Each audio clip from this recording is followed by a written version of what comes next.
Resume. So welcome to DC Buzz. This is May's DC Buzz. I think in the thing I sent out, I had it as June's DC Buzz. And so I talked to a lot of students over the last couple of weeks, and I was like, what do you want to see? What kind of DC Buzz would you like to see? And the same thing kept coming up over and over again. We'd like to talk about, shooting an S-Log and, LUTs and color correcting and, new gear and stuff like that. So that's what this meeting is all about. So there's several of you who have expressed interest in talking about different things, so jump in. We started by talking about gimbals, and I'll tell you my feeling about a gimbal. And so I own like 3 gimbals. I own a bunch of different gimbals, and I have a cell phone gimbal, and I have a gimbal for my little Sony A6000. But the problem with gimbals is they're great, and everybody wants to shoot them because it's really cool stuff. And this camera, shooting in log on a gimbal and stuff, you can get some great looking images out of this camera. But, when you first start using the gimbal, first of all, you got to tear the camera down. So you don't want to, if you're shooting with a gimbal, you look at the max payload that a gimbal has. And so you guys should all know this. You look at the max payload that a gimbal has, and then you half that, and that's what the weight of your camera should be, half of the payload. Because if you don't, you're going to very quickly burn out your motors on the gimbals, and those get costly to replace. And I've burned out several of them. Had one catch on fire on me one time on a shoot, because I had too big a lens on the gimbal, trying to just push it a little bit. So it's a pain. So you have to tear the camera down. You have to balance the camera. And, eventually you get that down to about 15 minutes, but then it takes 15 minutes to rebuild the camera again. Let me see. Speaking language to English. Okay. So I just want to make sure I have the closed captioning on here. Let me go in here and just make sure. Polls, quizzes, new share, pause, remote control, more. Breakout rooms, captions, here we go.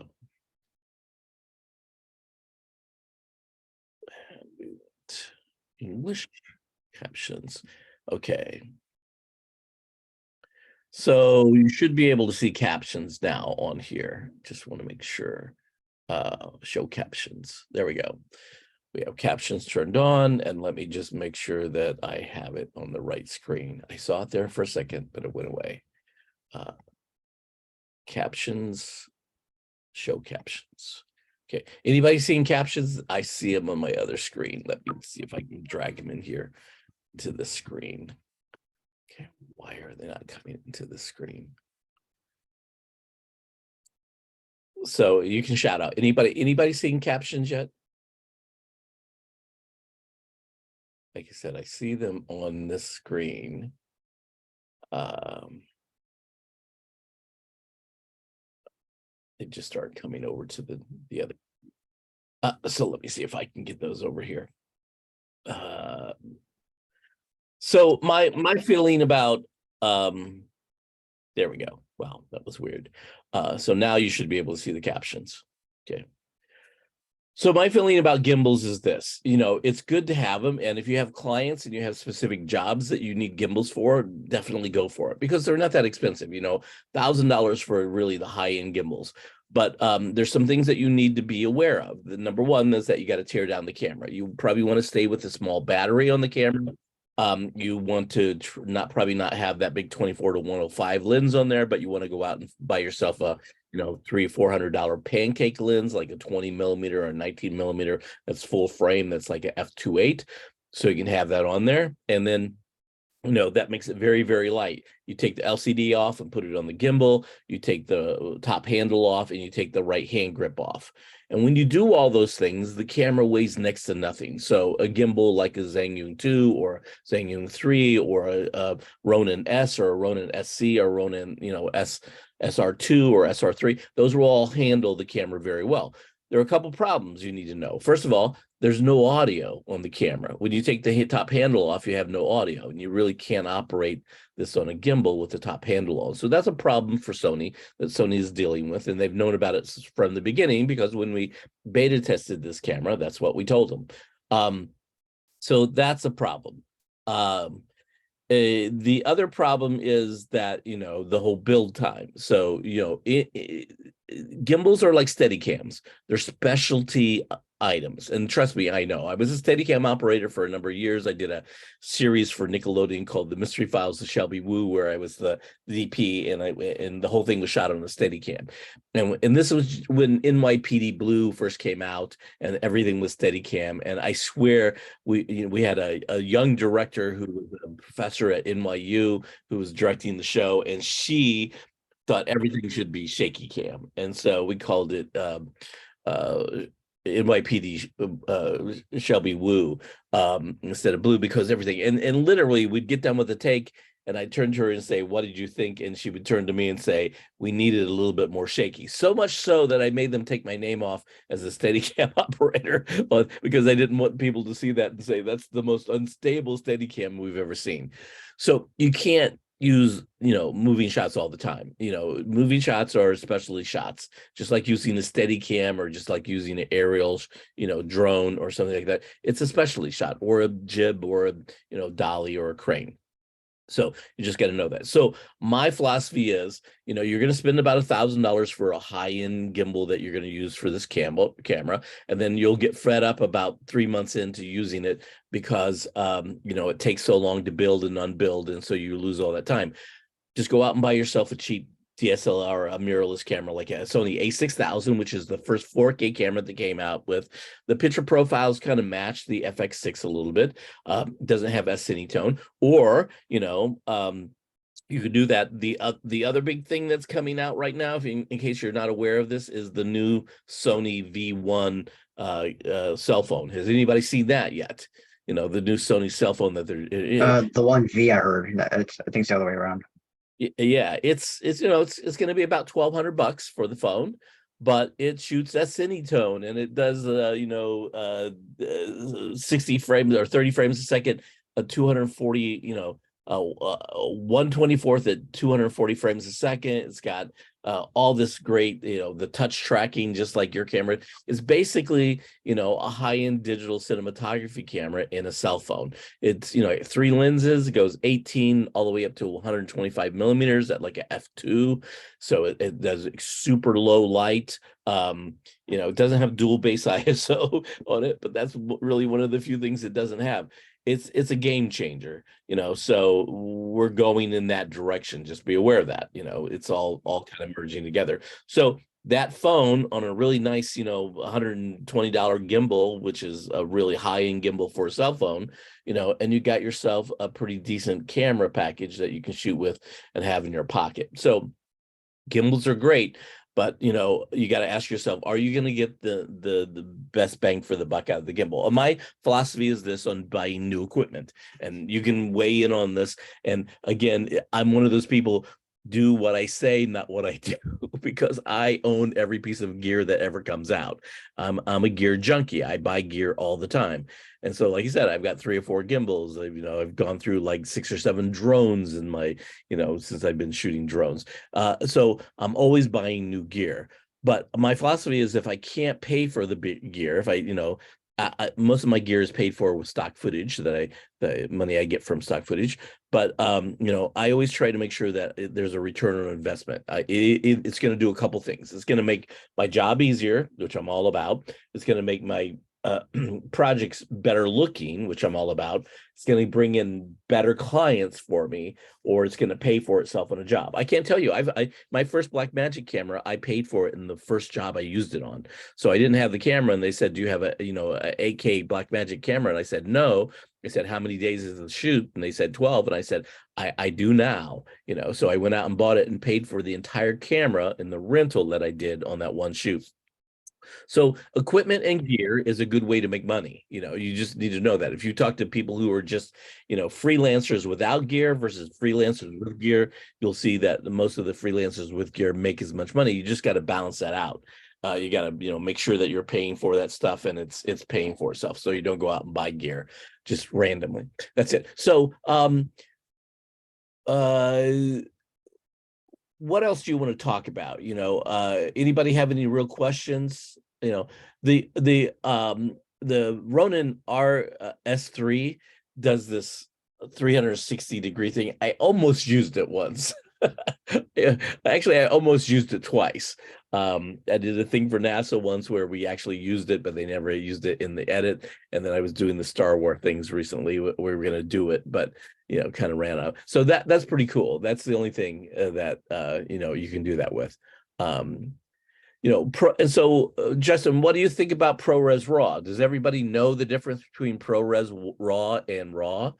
So that's kind of an interesting, you know, thing. There's a great let's see if I can find it for you guys. There's a great article out there that let's see here, extra credit updated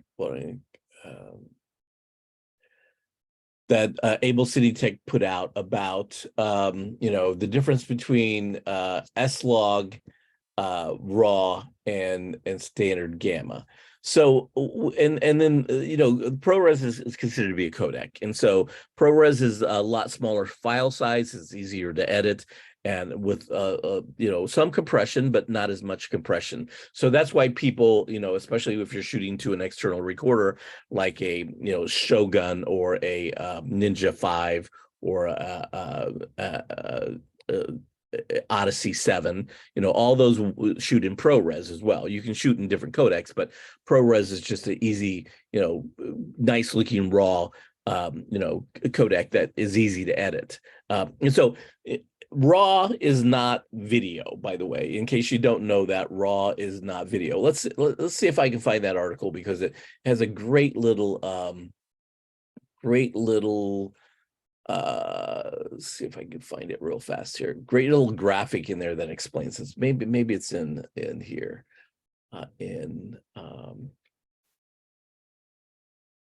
down here under Adobe Acrobat. Nope.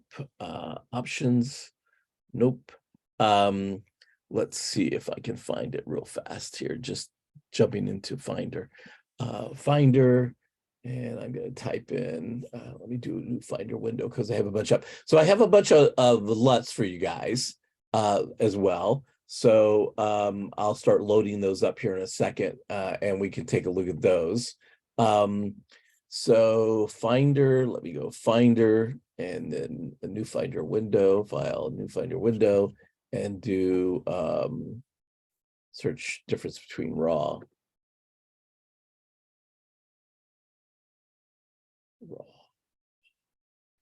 No, it'll show up here as soon as I'm done, obviously. Didn't come up right away. Bitrate color mode, no, but RAW is not video. You just got to know that RAW is not what we would consider to be video. RAW is just digital ones and zeros. And so you have a couple different types of gamma here. You have standard gamma, which is considered to be like Rec 709, 7 stops of dynamic range, 7 to 8 stops of dynamic range. You have a new hybrid gamma, which this camera has, which is called S-Cinetone, which has about 10.5 stops of dynamic range. And then you have log, and there's different forms of log, and each camera manufacturer has its own log. Arri's got A log, Panasonic's got P log, Blackmagic's got B log, Fuji's got X log, Sony is S log.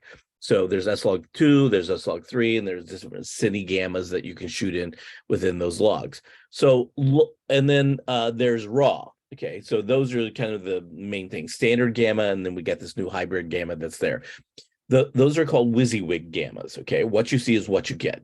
So if you expose them correctly and you white balance them correctly and they're in focus, then you can use those in broadcast television or whatever you're going to use it for without color correcting it. You can still color correct it if you want, but you don't need to, okay? And then you've got, and so it's like JPEG images. You got a bunch of stuff baked in there already. You know, there's all kinds of, you know, elements baked in that, you know, that standard gamma picture, compression going on and things like that. And then you got log, and so log is, an extended gamma. So instead of 7 to 8 stops or 10 and a half stops on the hybrid gamma, you've got 14 to 16 stops, 15 on your camera, by the way, 15 on your camera.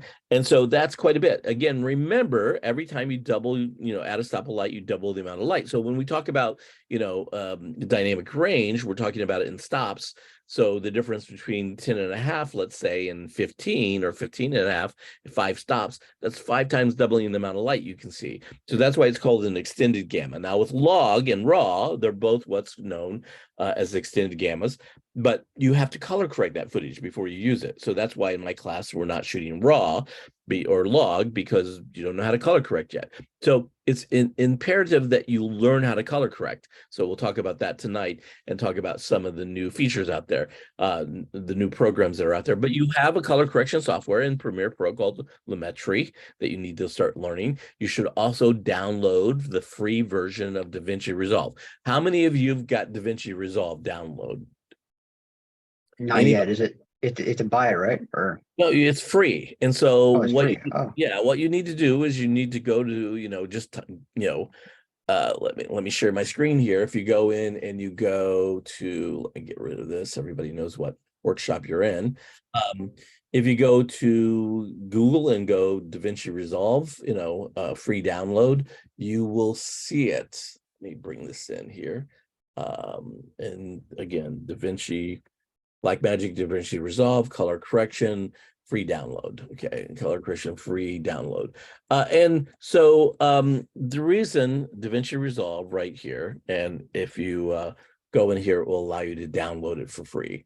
Overview, let's see, Studio can log in. You should start an account with these guys, and then make sure that you DaVinci Resolve free download. And the reason, just a little bit of history about nonlinear editing. Don't mean to bore you. Here we go. And so it's right where we were. I just didn't go down far enough. So you can actually go down here and just click on that and download it for free. You can buy the entire Studio for $300. It's not that. Studio has lots of collaboration stuff and some more advanced stuff in it, but everything else, that you can do with DaVinci Resolve is free. And so the reason we talk about this, because Color, which is the color correction software in this, is one of the, I think it is the top color correction software in the world. Lots of movies and lots of television shows are color corrected with DaVinci Resolve. So you have it for free. It's kind of like, Unreal Engine. They give you the software for free and you got to learn it. But there is a little bit of learning curve. It's not like Final Cut Pro or Avid or Premiere Pro, which is basic traditional nonlinear style editing. It's what's known as node-based editing. So you got to get a little used to that node-based editing. So there's a little bit of a curve to it.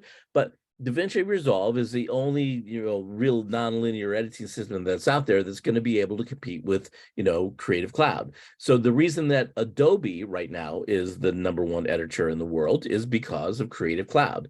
So when nonlinear editing first started, Avid owned 85% of the market share. 85% of the market share Avid had. And then after about 4 years, they had this, and everything was proprietary. You had to use all Avid stuff. Avid hard drives, Avid computers, Avid monitors, Avid keyboards. Everything was proprietary. Okay, so I think our first Avid cost us $250,000. That's how expensive it was back then.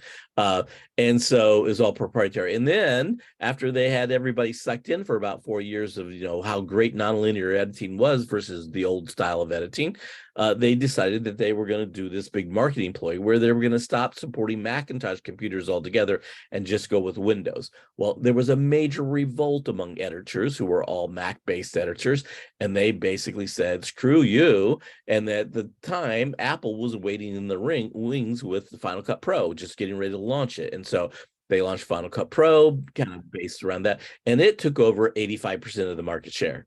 85% of the market share. And then about 5 years into that, the Apple had this major marketing blunder where they decided that they were going to change everything out and make it, Final Cut Pro X. And when they did that, I think it was something like 100,000 editors worldwide signed a petition saying that Final Cut Pro X was not a professional nonlinear editing. And again, Adobe, which was considered a prosumer editing software, was waiting in the wings, and they'd put a lot of money, and they were just getting ready to launch Creative Cloud. And they came out and said, okay, here's our new system. And not only do you get the Premiere Pro, but you get After Effects and, Audition and Illustrator and Photoshop and Lightroom and InDesign and all these other things. So it was like a game changer, and everybody jumped on board with that. Nobody's been able to compete with that, having all those other programs, until Blackmagic. The guy who owns Blackmagic is probably the most brilliant guy I've ever met in my life. He had started 2 other big graphic companies before he started Blackmagic. He's revolutionized cameras. He's revolutionized post-production. And in DaVinci Resolve, he has spent millions of dollars in making it a world-class nonlinear editing. It's already the #1 color correction software in the world. He bought Fairlight, which is the audio version of this, and he bought Fusion, which is a high-end 2D and 3D graphic and animation program, and he combined it all in this. So you have everything you need here, just like, instead of having the different programs in the Creative Cloud. And so, anybody ever heard of a phrase called round tripping? Okay, anybody ever heard of that, round tripping? So that's a phrase in post-production, okay? So it was, okay, you edit in Premiere Pro, but then you go out to DaVinci Resolve to do your color correction, and then you come back into Premiere Pro, or you go to Avid or another thing to do your mastering or your audio, and so you're going from program to program to program. The guy who started Blackmagic, his concept was, I want people to stay within the program. I don't want them to go out to other programs. I don't want them to round trip. I want them to stay right here. So, already we're seeing that over the next couple of years, you'll see DaVinci Resolve become the #1 nonlinear editing system in the world because of the amount of money he's been putting into the nonlinear system that he's got going on here. So you got to know, our philosophy here is that we're Adobe Sony school. So we teach Premiere and we teach how to operate Sony cameras. But our philosophy is that you should know at least 2 nonlinear editing systems. And I don't care what they are. You can learn Avid and Final Cut Pro, or Premiere and Final Cut Pro, or Premiere and Avid, or Premiere and DaVinci Resolve. But if it was me and I was starting out and I was going to listen to somebody, this is what I'd be looking at. That's it. So that's my whole soapbox about nonlinear. You see, I'm pretty opinionated about things, about gimbals and about editing systems and stuff. So that's it. So is anybody shooting log yet? Anybody shooting log? And again, the problem with shooting log is, you got to know how to color correct. And so, how's your color correcting going? You think you're pretty good at it? Great, good. And what system are you using? Obviously you're using DaVinci Resolve, and you're having problems with the audio interface, which you're right, that's still not quite there yet. But Fairlight is working on that, I hear. So are you using DaVinci Resolve Color to do your color correction? Or are you using Lumetri Pro, or are you using another color correction system that's out there? Resolve for Color Daily, and that's great. And so it's a very flexible system. I started out as a color correction person. My first job in Florida was working for a big duplication facility, doing Disney films at midnight to 8 a.m. and transferring them from 35mm motion picture film to video for distribution around the world. So I got pretty good at color correction, and it was a $250,000 machine called Rank Cintel Flying Spot Scanner, and it had the, if you're familiar with the DaVinci Resolve panels, this is what the panels look like. They're pretty cool. They're pretty high tech. So this is the panel. It was kind of like this, but the machine was like a giant machine that took up a whole wall. And you had to load the film reels on there. And then you had a couple big giant monitors with panels and stuff. And this was, 20 years ago. So I got really good at color correcting, and then I got into production again and went away from color correcting. And so now I still dabble in color correcting. the thing that you should know, and the thing that's going to really help a lot of you guys down the road, is that there is all this new AI color correction stuff coming out that's making color correction much easier, and we'll talk about that. And so you also have to know, everybody understands that there's a world of difference between color correcting and color grading. So it's a two-part process. I hear people talk about it all the time. So, Topaz, there's all kinds of things like, Red Giant and Topaz and, all these other, color correction software that's out there, along with Lumetri, which is what Premiere Pro is. But there's all these new color correction things. And let me pull up a document. I'm going to give you this document that I put together.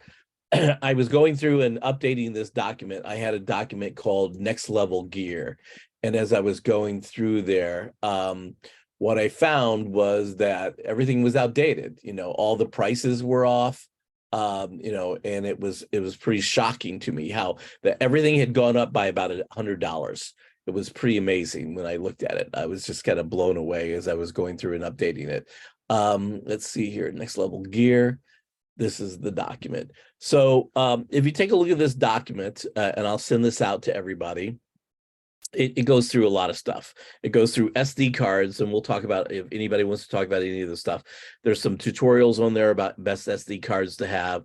There's a little graphic here that goes through the different speeds and what you need to know about the different speeds, including the new, V90 cards that you guys are using, and when you would use those to shoot what type of video is important.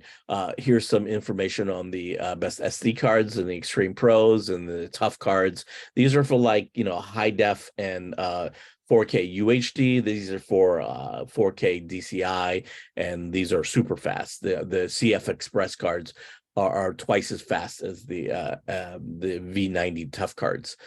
So you need to have 300 megabits a second for DCI, 200 for UHF, ultra high def UHD, and then about 150 for HD. So that needs to be the speed of the cards. And you can push it a little bit, but you may get dropouts. And if you've ever seen dropouts in videos while you're editing, that's kind of like the kiss of death. You're like, oh, my shots are ruined.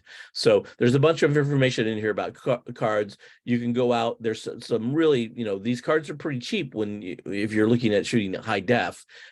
You can get a 32 gig card for about, $16. You can get a 128 gig card for about $35.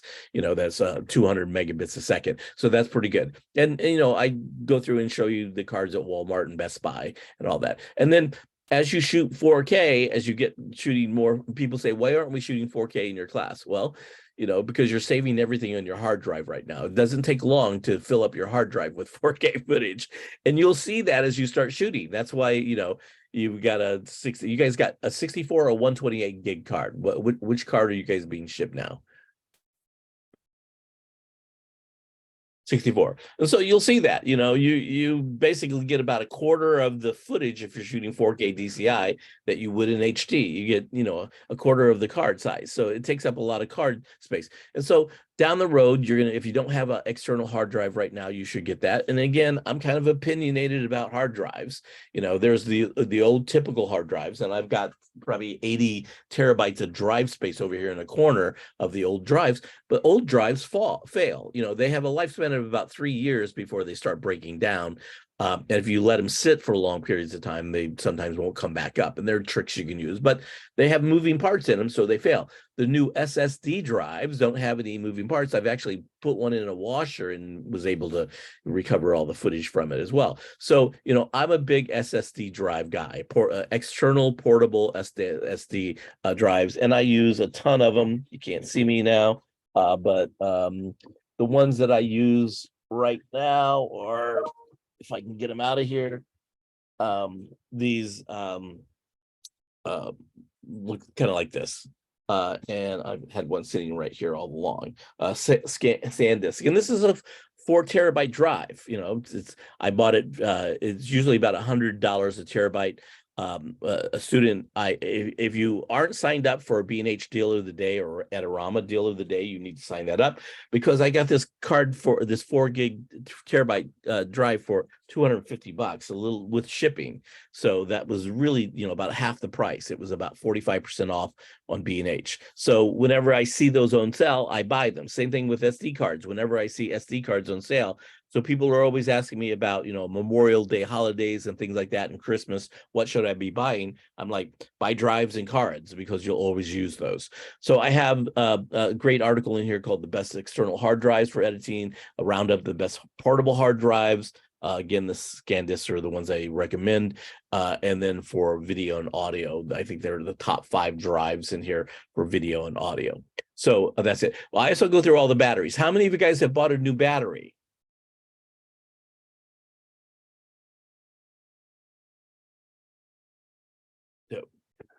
So let me answer some questions. Tori was asking me about OWC. I used to love the OWC drives. Those were my go-to drives back in the day, but again, I've switched mostly over to external SSD drives now. So OWC is a great company. I can't say enough good thing. So what I see, somebody got a V mount. Anybody else using batteries? Justin bought a Wasabi BPU 90, BPU 90s. And again, the battery thing is really kind of interesting. So let me just go through some stuff about batteries so you'll know. Okay, it's great. So, and there's some, we'll talk about V mounts. Joshua's using the Blue 90, which is great. We'll talk about V mounts and Anton Bauer mounts and brick batteries and what the differences is and what you got to pay attention to on those. But, these are called OEM batteries, Sony batteries. These are made by the manufacturer, okay? And the BPU 30, the 60, and the 90 were the older batteries from last year. About a year ago now, they came out with the 35, the 70, and the 100. These are the new models, and they're expensive. I mean, if you're looking at a BPU 100, you're looking at spending $450 at B&H. And that's a lot of money for a battery. Okay, that's more than I spend for V-mount batteries. I can buy 2 V-mount batteries and a V-mount charger for that amount. And then if you look at the dual bay chargers, look at the difference in the price here. The Sony dual bay charger is $480. You look at the Watson or the Indy Pro, those are $69 and $49. And even the more expensive batteries like Shape and stuff, they're selling their dual bay chargers for like under $40. So they're pretty they're pretty cheap. So you can spend a lot of money uselessly if you're not paying attention to this. So Watson is another good brand that you can buy, from B&H. B&H sells Watsons, and they're not bad. BPU 90 instead of $450 is, 149, 150. Here's IDX, here's Indy Pro, here's Shape. Those are all good monitors. And a lot of these, they're more higher end ones that are, the BPU 100 is 200 instead of 450 here, but it's got a dual D-tap and USB port. So you can power other things like monitors and your cell phone and things like that off of the battery. And they also have a larger runtime as well. The Headbox was the first one that really came out with all these, dual adapters on it that you can power things on.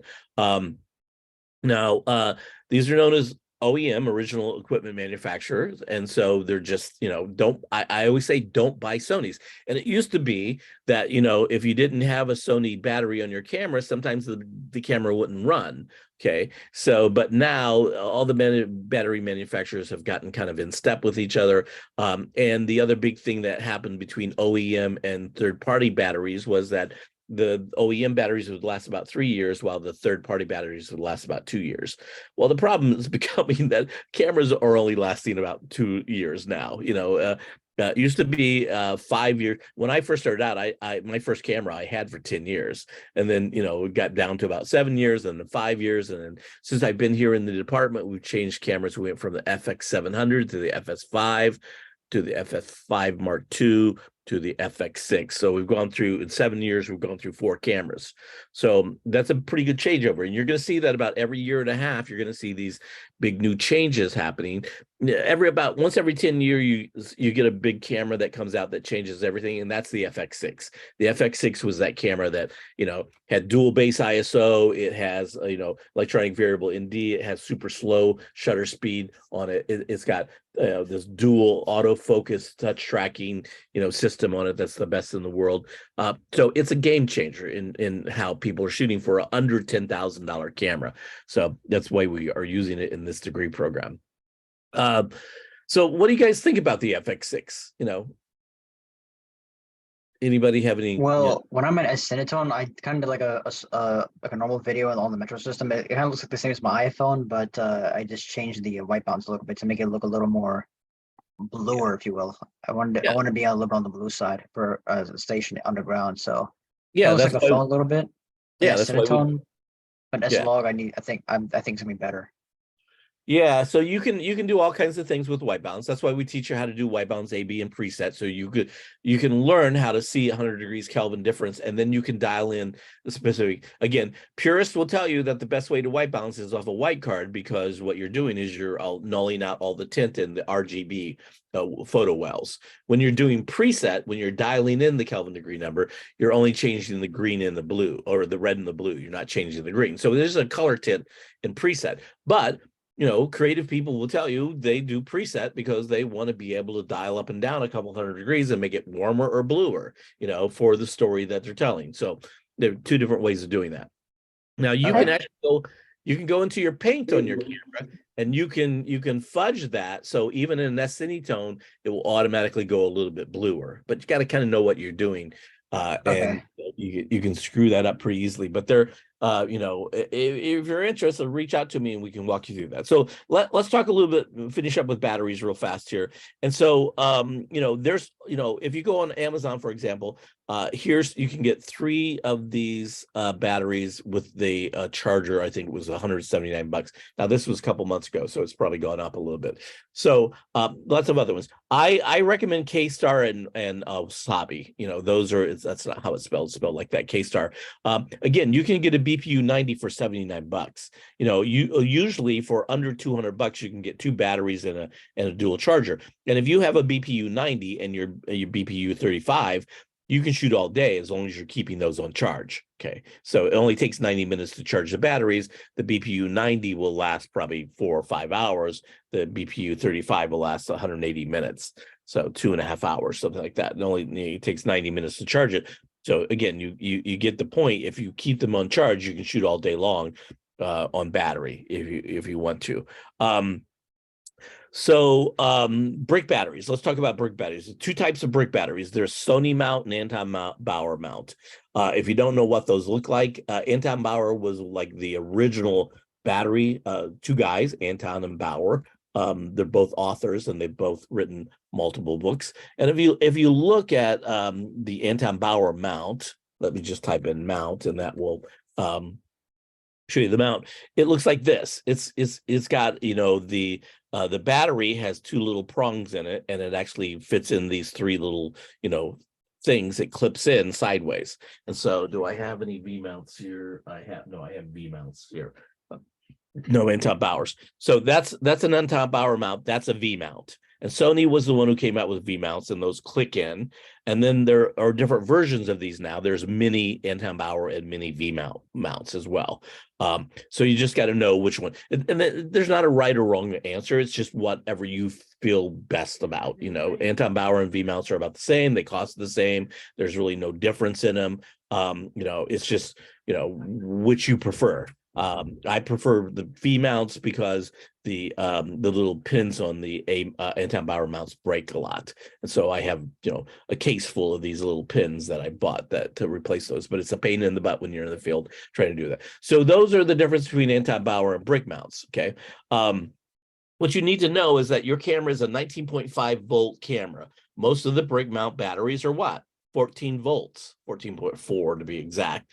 So you have to have an adapter that you get that will adapt that, it's a regulator, a voltage regulator that will go from 14.4 to 19.5. So your camera will operate. I've had a lot of people who've gone out and bought brick batteries and then just tried to put a normal mount on the back and didn't work. So they do make cables for it that you can, there's these small rig cables that are $150 that you can buy that will go into the D-tap on the battery. You can just put the battery on the back on a normal plate, and then this plugs into your camera. But again, you have to have the right cables that regulate that from 14.4 to 19.5 volts. And so there's different ways you can do that. Anton Bauer these are what we use. Intel Bauer just came out with these micro Titan batteries. And so there's also a quad base you can get. Why is that not opening up? I should be seeing that. There we go. It's opening up now. It's just very slow. Got 3 of them opening up. Here we go. So let's see if this comes up. This is what they look like. They're only about this big, so they're very, very tiny. And lots of people make them.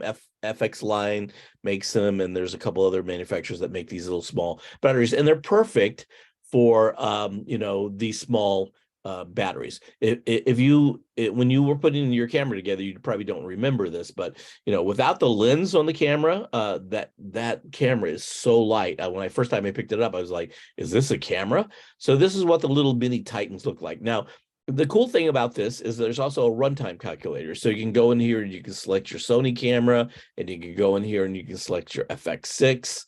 Where's it at? FX6, and then you can type in, it tells you it's an 18 watt per hour camera, and if you type in the battery that you're going to be using, it will tell you, and then you can also dial in, okay, so I'm using this many watts on a monitor and stuff, and it will tell you exactly what the runtime of the battery is and on each of the batteries. So and again, this is because I got all this cranked up. If I bring that back down, you can see that a little small Titan 45. We use the 90s. That's 5.5 hours, of runtime on this, and it's just a little battery this big. So 2 of those, and the dual charger, I think was like $450. They also make this dual mini V mount that will go into a normal V mount, so you can clip 2 batteries on there, and then that way you can always continually run without stopping. The camera will run off 1 battery, but you can have two batteries on at a time. So it's pretty cool. So Anton Bauer, they were kind of the leaders in battery in the early days. Now there's so many manufacturers out there. Any other questions about batteries? So Jordan's saying, I love that because I'm in a situation you use 3 FX6s at work, always shooting S-Log3. I use Tentacle synths to jam the time codes, which is also great. So yeah, one of the things that we don't really talk about is that let me see if I can view these people that want to come in. Sorry, D'Angelo. Hey, D'Angelo. So one of the things we don't talk about is that time code on these cameras. You can jam sync the time code together. Now, you don't have to have a sync box. They make all kinds of little sync boxes that you can do it wirelessly, but you can actually take a BNC cable from one camera, put the time code out on the output, and then run it to the other camera on input, and it will automatically jam sync that camera together. And then you can do it to another camera with just the BNC cable. It's that easy. So that way, when you get into post, all 3 cameras are locked together with the same time code, and so you don't have to be searching around for that. Have a hard time focusing while filming myself. Yeah, these cameras aren't meant to film yourself with. That's why. You need a blogging camera. Sony just came out with a V1 blogging camera where the screen turns around, and you can do it that way. The 90 to How long would the 90 take to charge after 5 hours to use? The Anton Bauer one will take about an hour and a half, so about 90 minutes. They usually take about 90 minutes. They're all fast chargers, so they've sped up the charging on them, so that's not too bad at all. Again, that's all the battery stuff. There's so many different ways you can go with batteries. You know, a lot of the I use the small rig adapter, the battery V mount adapter for the FX6, specifically made for the FX6. If you go in here and type in and look at that, you will see where to go down here. Okay, if I type in small rig FX6 brick battery adapter, you see what it kind of looks like. This is what it looks like. This is the Tilta one, same kind of thing.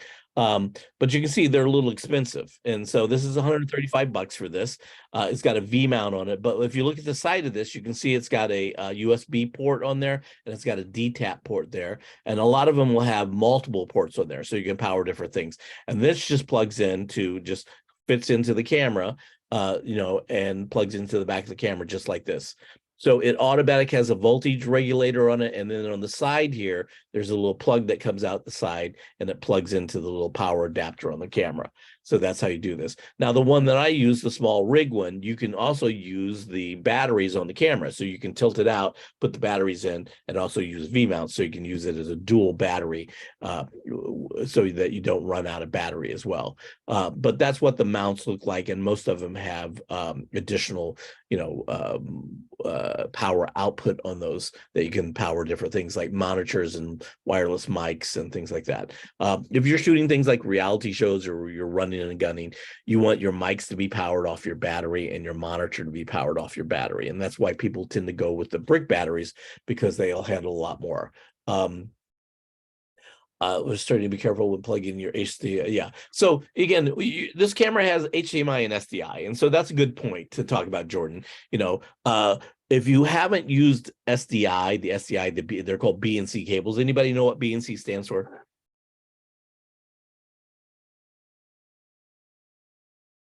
British Naval Connector. It's the B and C. So the SDI cables are a little bit more robust than standard B and C cables, RG58 cables. So that's the only difference between them, but you basically use anything. So if you've had a monitor or external recorder and you've used HDMI, the problem with HDMI cables is they fall out sometimes. So like on my DSLR cameras, I have HDMI, I have a cage that I put the camera in, and then I have a HDMI holder on that cage that I can lock the HDMI cable into the camera so it doesn't fall out, because eventually they come loose and they wiggle. You know, the more they wiggle, they kind of bend the connectors in the camera and they become loose, and you get loose connections, and it kind of, B and C, you don't have that. You turn it, push it in, turn it, and it locks. So once you start using B and C, it's hard to go back to HDMI. It just is. That's it. So Anthony was saying that he just got the Tilta V mount too for the FX6, which I just brought and prefer because it doesn't connect to the battery slot. Again, that's what I like about the small rig as well. Yes, that would work on the FS5 as well. You don't need the voltage regulator because the FS5 is a 14.4 volt camera instead of a 19.9.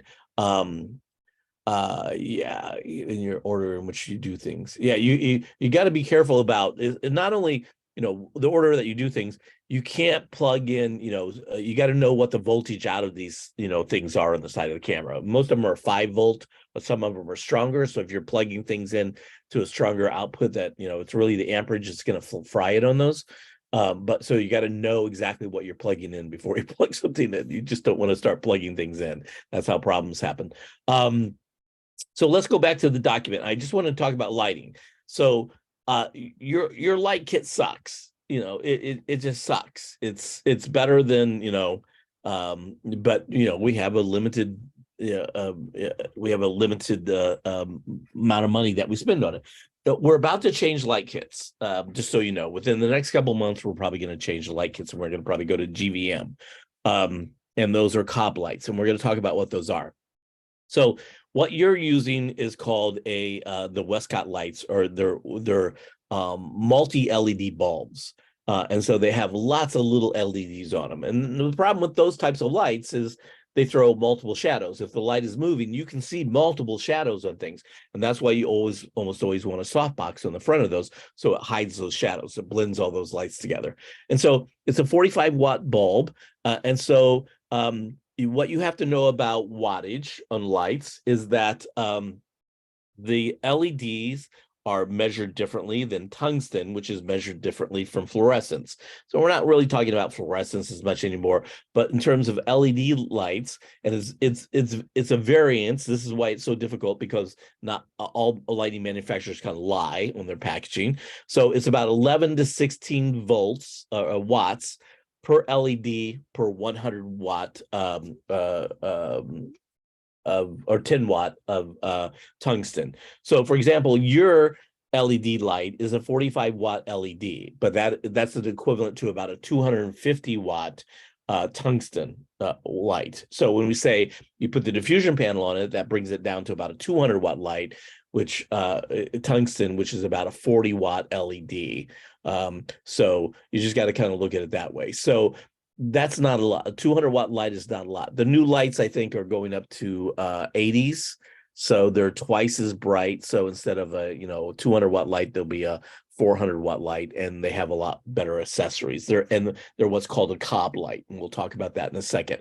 Also,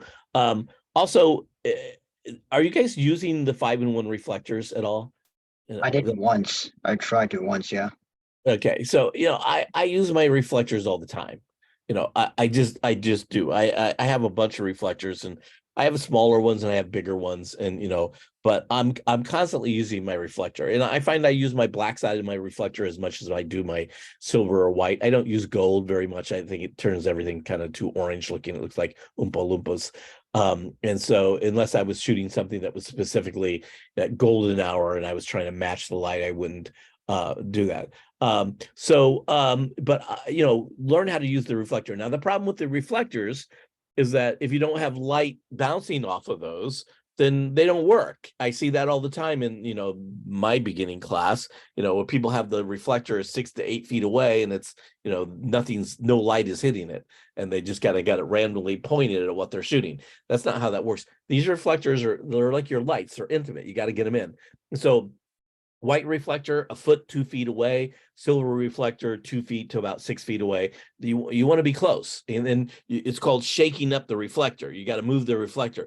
And remember, there's the only physics I teach in the class is the angle of incidence is equal to the angle of reflectance. So if you have something hitting at a 45-degree angle, it's going to bounce off that 45-degree angle at a 45-degree angle. So if you got a glare or reflection in your camera, you just need to know that you can move the light by 10 to 15 degrees, the camera by 10 to 15 degrees, or the object by 10 to 15 degrees. If you change that angle of incidence so that it's not reflecting right back into your camera, you get rid of the glare. Pretty easy to understand.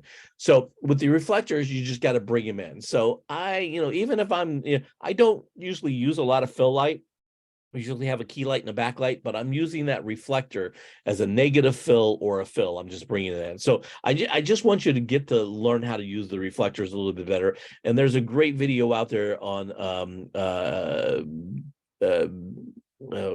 blanking on his name, JP Morgan, Slanted Lens does one of the best reflector videos I've ever seen. And of course, the guy that I have in my class, which again, I'm blanking on his name, another one of those great websites out there. The one thing that I would highly, suggest that you get is these reflector holders. You can get 2 of these from Neewer, Neewer. If you look online, Neewer is what some people say. And you can get 2 of them for like $22. And those go on the end of a light stand, and they will flex up and down. And then you can use that reflector any way you want. You can put it at an angle, a 45-degree angle. You can put it over somebody, take the skin off the reflector and use the translucent disc. So really try to lean into using that reflector a little bit more, and spending $15 on one of these is one of those things that will really change the way that you do this. Now, again, you've got this kind of, all soft light kit. That's they're all 3 lights are 200 watts. The new kit's going to have 2 80-watt and 1 60-watt LED. The 60-watt is a soft light only. the one of the 80 watts is going to have a big soft box with the grid on the front, and the other one's going to have a barn doors on the back so that you can control the light. So you'll have a natural key light, a natural fill light, and a natural backlight on those. You're just all soft boxes right now. So that's it. Get to know lighting manufacturers, and I'll send out a list of lighting manufacturers here for everybody to look at. There's a bunch of different new types of lights out there that you need to get used to seeing. One of them is called matte lighting. It's a little expensive right now, and there's Westcott has some, and Light Gear has some. By I far would, the easiest, I'd say. yeah. If you go on Amazon, there's a company called Falcon Eyes. And I have a couple big Falcon Eyes matte lights, and I can't tell you, I'm shooting in bathrooms and places like that. I just tape them on the wall, or I tape them on the ceiling, or I curve them around the wall. If you're a Roger Deakins fan, who one of my favorite DPs, he does this thing called cove lighting, where he puts bleach muslin, halfway down the wall and drapes it on the floor, and then bounces light into it. So it just gives this overall fill light and stuff. You can do that with these matte lights. Again, they tend to be expensive right now, but if you look at the Falcon Eyes, you can find those on sale for a couple $100 for one of the bigger lights, and those are bicolor, and so they come with a frame, so they're really pretty good. The big change in lighting came when Neewer introduced the 660L. This was the first low-cost LED light that was under $200. I think my first LED panel light cost me like $2,000, something like that. It's the same thing with the first big LED single light LEDs. I think my first one was like $2,000 for the light. Now they're worth $900 or something like that. They're half the price. So there's all kinds of different lights out there now. We were talking earlier, somebody was shooting with tungsten lights. Tungsten lights were hot and heavy, and you could only plug in one large light into an outlet, so you had to be careful about the power distribution on that stuff, and had to let them cool down before you can move them. There was all kinds of problems with them. Okay, and it would heat up a room so fast you just couldn't believe it. But they were cheap, and they were very efficient. Tungsten lights are extremely efficient, and they put out a color temperature of 3,200 degrees Kelvin, which a lot of people, the human eye, kind of sees as kind of a little bit more warming and friendly and comforting, when you see warm light like that. So a lot of people like tungsten lights. They were just a pain in the butt. Of course, the daylight lights at that time were called HMI, helium, mercury, iodine lights, and they were super expensive. Like a 1.2K light would cost you like $3,000 or $4,000. And again, the bulbs were like $120 a piece, and they were always blowing out. And once you turned them on, you had to wait for them to cool off before you could turn them back on again. It was lots of problems with them. So today, everything is LED. So first it was just daylight LEDs, then it was bicolor LEDs. Now it's RGB LEDs, so there's all kinds of different things going on with them. And then there are the multiple LEDs like this, and then there are the large single source LEDs. That we'll be talking about. And there are, now there are things like light wands. So if this is a big thing. I use these Yanganuo ones, and they're I got two in a kit for $120. They're bicolor. They work off Sony batteries. I stick them up all over the place. And then I just recently bought these Aperture Infinity bars. And I got the small ones that were $299, and I got two of them, but they're RGB, so these are RGB, but these are so much brighter than these. It's just unbelievable. Of course, they're 3 times the cost, but that's it. And then if you're really, got some money and you want to spend, and here's what I would recommend that you do. You go out there and you buy yourself a good key light. Okay. You need a good, strong key light. And by a strong key light, I'm thinking 250 watt LED to 300 watt LED. That's a good, strong key light. Okay. And then your lights you have are great fill lights and backlights. You probably need to get a smaller single source LED with a barn door on it for a backlight, so you can really focus that light. So that's it. And this is a company called Aperture, and Aperture kind of turned the lighting world around about 10 years ago when they started coming out with these. I have a 300X and a 600. I have two 300s, a 600, and a 120, which they're not making anymore. Then a couple 60s. I'm an Aperture fan. I believe in these lights. They're so cool. I can't yet afford the 1200D, but I'm working on it. But these are large light sources. This is putting out like 5K, you know, about the 5K tungsten equivalent. So that's a super large light source that you would put outside and light through windows to cast a heavy light inside a house. You know, that's what it is. They're all you know, computer controlled, so they got all these special effects like paparazzi flashing and, you know, campfire. I was on a shoot with John Cena not too long ago, and this guy sent out these new lights with me called Nanlights. A brand new light. He just got the light, and so I turned the light on and started to use it. And on the back of the light, it was giving me a thing that said "bad bulb." And I was like, "Oh, it's a brand new light. How could it have a bad bulb on it?" And so I turned it off and got another light to use and turned it back on. And when I took it back to the guy that I got the equipment from, I said, "By the way, this, you know, this brand new light's got a bad bulb on it. It's a bad bulb." So he calls me 2 days later. He says, "I talked to the manufacturer. That's a special effect called bad bulb that flickers." It's actually a special effects setting on the bulb, on the light itself. It's not that the bulb was bad, it was a special effect. So they have all these special effects like campfire strobes and TV effects and stuff that we used to do in the old days, with like multiple lights on a flicker box and stuff. So that's it.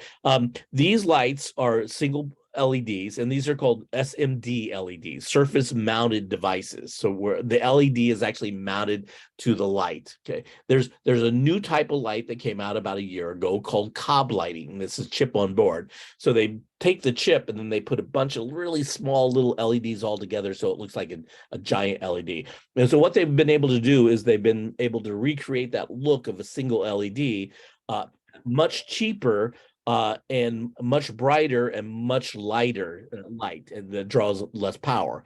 So it's a big deal. Now, the problem with cob lights over SMD lights is that SMD lights, you can do, you know, RGB. On cob lights, you can't. You can do daylight or tungsten, but you can't do RGB. So that's the big difference between these. But this is what a lot of manufacturers are going. Now, Aperture, once cob lights came out, Aperture started a new company called Amaron, which is a lower cost cob lighting company. So that's what we're kind of going with. And so this is a big new change in lighting that's just happened within the last year. And that what it has happened is it's driven the lights prices down. So now you can buy, like, you know, if you look at this is a 300 for $1,000. You can buy a cob light, a 300 cob light for about $300. You know, so huge difference, about a third of the price on that. So that's the way it's changed. There's a whole thing in here I'll put in about what cob lights are versus SMD lights, and when you would use those and when you wouldn't use those. And so, of course, all these lights, you know, that are coming out now, like the Apertures, the Nano lights, and the, you know, all the different light manufacturers, even manufacturers that normally weren't doing lights like Neewer or Small Rig, which were primarily, you know, not a light people, are now coming out with their own lights because of these cob lights. What I found recently is the company that we're going with, GVM, makes most of the cob lights, the LEDs, and they sell them to all the other companies who put them into their bodies. Okay, so usually it's one manufacturer in China, GVM, who's making all these. So that's why we went with GVM. And the cool thing about GVM, in case you didn't know this, if you go to the GVM website, this is something you might be interested in if you're looking at getting into new lights. GVM is one of the few companies that does BOGOs. So if you type in GVM light BOGOs, and take a look at this, you will see, here we go. There's a, you know, there's all kinds of little BOGO deals going on here, that you can tap into. The 80W, for example, you can buy two of these BOGO, 80 LED spotlight with a soft box and a light stand for $219. Buy one, get one free. Kind of hard to beat that. Okay. And so they have all these sales all the time about all the BOGO stuff that's going on. And they make all kinds of lights that are out there.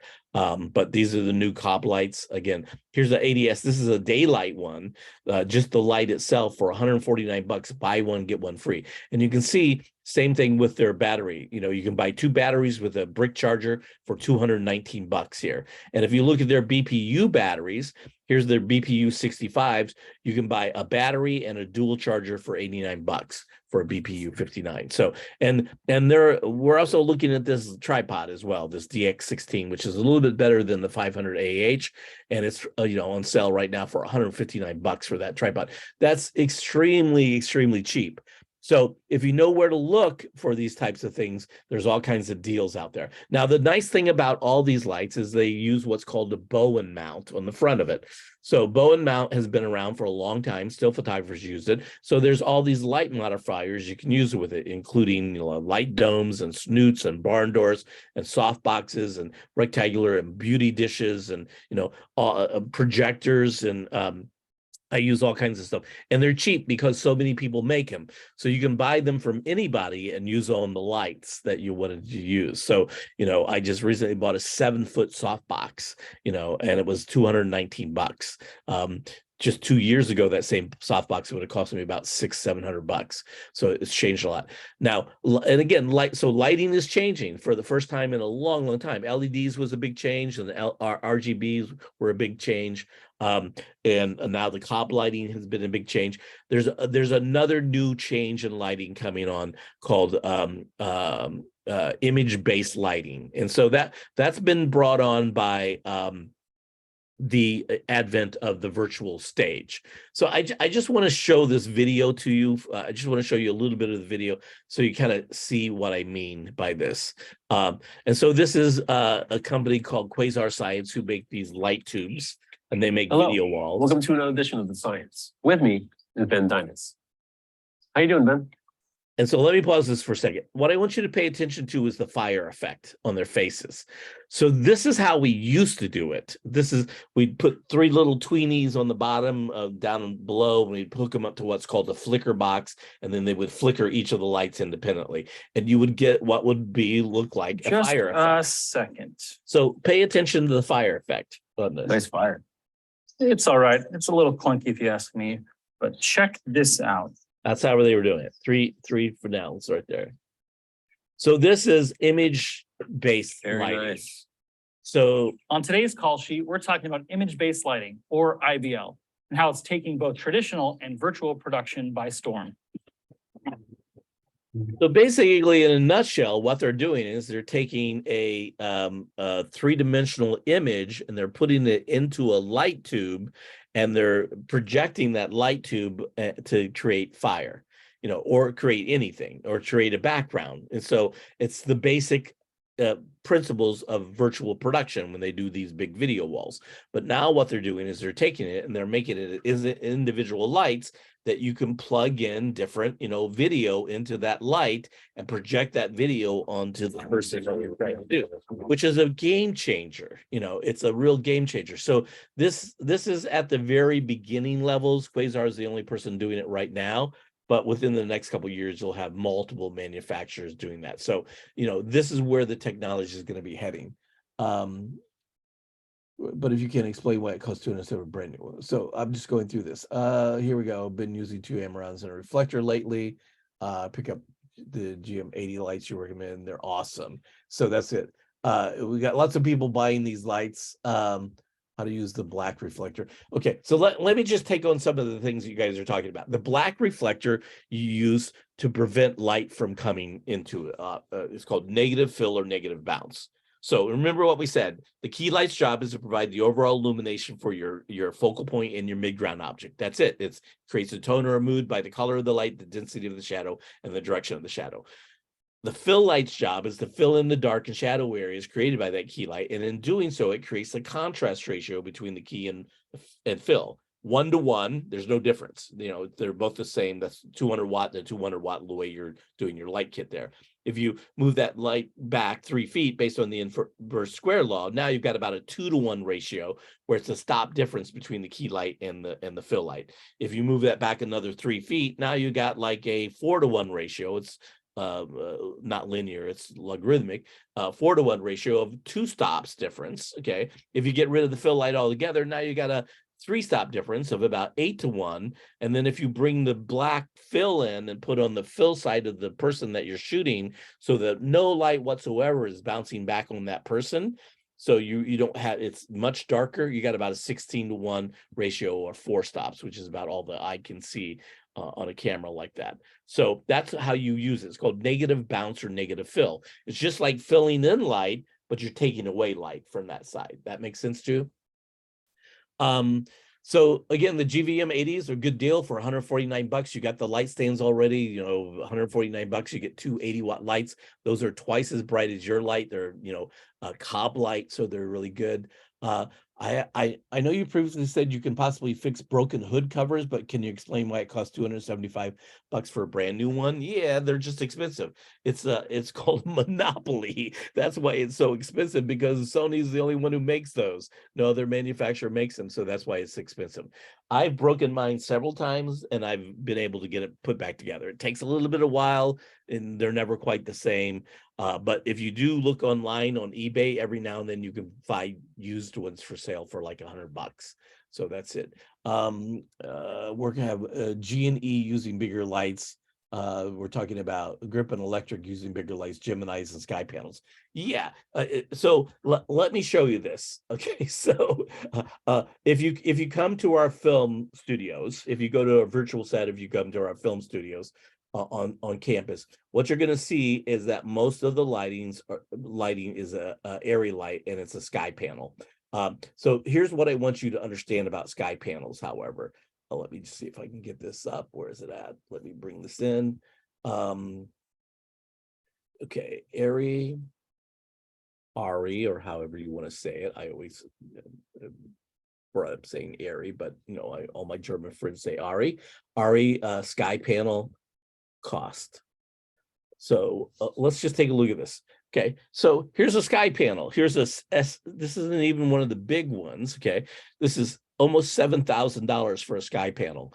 So $7,000 per light. Okay, that's what you're looking at. Even the smaller ones, like the 30s, you know, those are $2,500 a light. So you have to have some pretty deep pockets to be able to do that. And it's the same thing with the Geminis. They're super expensive. So you know, and then of course these do all kinds of stuff, but you know, the day of these really expensive lights, except in high-end Hollywood movies and stuff like that, television studios are kind of going by the wayside. And again, that has a lot to do with companies like Aperture and Nanlite that are coming out with these much better lights that are bigger and, you know, half the quarter of the cost of that. Being so great. If I were only to be able to raise 1 out of 3 lights right now, which would I focus on? You want a key light. Again, exactly what I'm talking about. If you go out there, Aperture started a new company called Amaron, 250 light with a softbox. Here's an Amaron 250 watt LED with a softbox for 438 bucks. Here's a 200 for just the light for 263.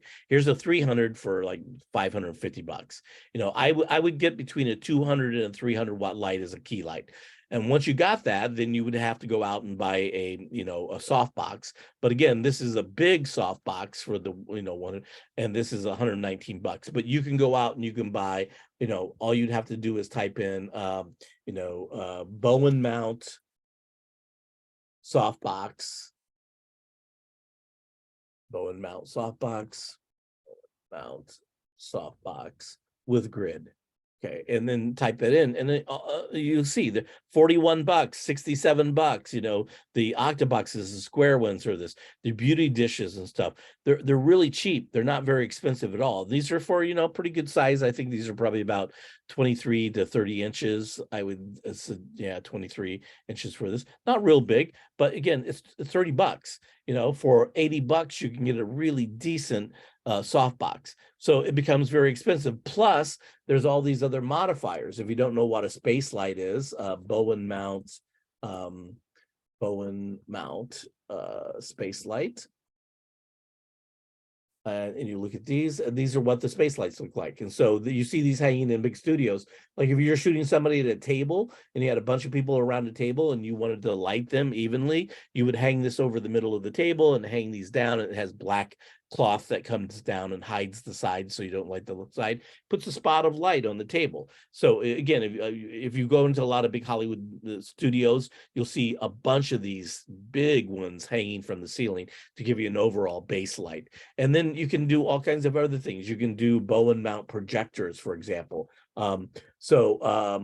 You can put a projector on there. And on that projector, you can add gobos and create patterns and stuff. That's not what it says, bow and mount projector. How about projector? And so these are what they look like. And again, Aperture makes them nano light protection. And so these just go on them, and you can put, they have blades in them. So they're like ellipsoidal lights that you can shape and mold the lights, or you can put, gobos in them and actually project patterns on the walls. So it becomes really pretty easily, or you can go out and you can buy a cheap snoot. If you look at like a bow and mount snoot, for example, if you're trying to get a really single, snoot, a really single little spot of light, here's a snoot for $19, that goes on the bow and mounts, and then you can put different colors on it, and that creates a small. So there's all these great light modifiers out there that you can get. So I would replace my key light, and again, what you're looking for is just a cob light, okay? Because you're not going to do RGB yet, cob light, and you're looking for a 300 watts cob light, and just type that in. You'll see there's a bunch of manufacturers. Godox is one of the old still photography lighting people. Nanlite, again, you're talking about somewhere between $250 and $400 for one of these lights. And if you look out there, again, you can go and find like GVM is $400 for their cob light. Here's a good example of this. So this would be a great key light to start with. Now it's $400, which is more than we pay for our entire light kit, but it's got the light, it's got the softbox, it's got the stand, it's got the grid, it's got everything you want. So there's it. Stay away from the off brands, because like I said, most of these are the same chip. They're just, GVM provides the chip to them. So I would stay with Nanlite, Amaron, GVM, Godox, Newer, Small Rig, things like that in there. So that's pretty cool about lighting. And so down the road, also don't forget about the grip equipment. You're probably going to want to get a C-stand or a boom arm, and you can get here's a Westcott mini boom arm kit with a weight bag on it for $69. You can put this on your light stand. You can extend out one of your lights over the back of your shot, or you can buy a C-stand. So that's $69. You can buy, this is cheap one. This is the Newer. These are up to $100 now. This was just a couple months ago. They were $89. They're up to $100 now. And then there's a new company and this is called a Rocky Mountain leg. So the leg extends up and down, so you can put it on uneven surfaces. And again, you want sandbags for that. There's a newer version now by a company called Savage that also has a called a second arm. They call it a second hand, but I call it a second arm. They're not cheap. They're $300, but this is kind of the new wave of C-stands. So you can mount flags and stuff on that arm as well. And so that's it. And then of course, don't forget, you need sandbags. You need 25-foot extension cables. I have a couple of these in my kit. They're 25-foot cables with multiple outlets on them, so I can pull them into run the cable out into another room, pull it into the middle of the room, plug my lights in with the 25-foot cables. These are like $15 a piece. These are 4 for $16. These are like $30. So you're talking about, this is the most expensive. So that's like $60 or, for 3 lights, you're talking about $45, another $16, that's $60. And then you're talking about under $100 to get all the electrical stuff you need for your lights on that. So don't forget about doing that. And then if you start, one of the things you're going to find, you probably already found, is that your head is a little bit too light. It's great for your camera without anything on it, but as soon as you start adding another monitor, or you start adding bigger batteries, or then you're overpowering that head, and it gets to be a little bit dangerous. The head that I really like is called the Manfrotto 504. They discontinued it recently. You can buy it used online for about $150, $300. It will fit on your tripod, so you can just buy the head. So it's a heavy duty tripod head that will, you can rig it out with a mat box and the brick batteries on it and all that. It's pretty cheap for that. They replaced it with something called a 504X, which is what this is, which is their new generation of tripod heads. That's $450 for the head, $899 for aluminum tripod with a mid-level spreader. The 504X has a max payload of, I think, about 16 pounds. Your tripod has a max payload of about 5 pounds, so a big difference, 3 times the weight. And then again, the 504X is supposed to be 25.6. I don't see that, but that's what they say. Okay. Anybody bought any wireless mics?